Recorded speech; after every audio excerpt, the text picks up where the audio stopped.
Pinamamahayan nga ba ng mga sundalong multo ang lugar na to sa Pilipinas? Mga kaibigan, ito ay ang Corregidor Island na matatagpuan sa entrance ng Manila Bay sa southwestern part ng Luzon na parte rin ng Cavite City. Itinuturing ito bilang isa sa pinakanakakatakot na lugar sa Pilipinas dahil sa kasaysayan nito na nagsilbi bilang battleground ng ikalawang digmaang pandaigdig.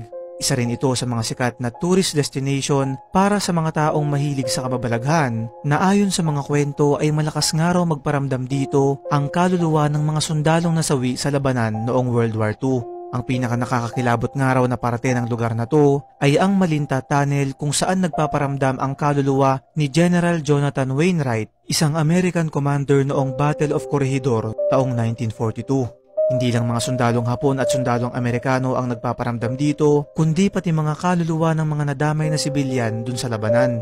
Ayon pa sa ilang paranormal experts, ay malakas rin daw ang naiwang residual spirit o residual energy dun sa lugar dahil sa mga traumatikong pangyayaring naganap noong mga panahong yun. Ikaw kaibigan, nakapunta ka na ba sa lugar na to?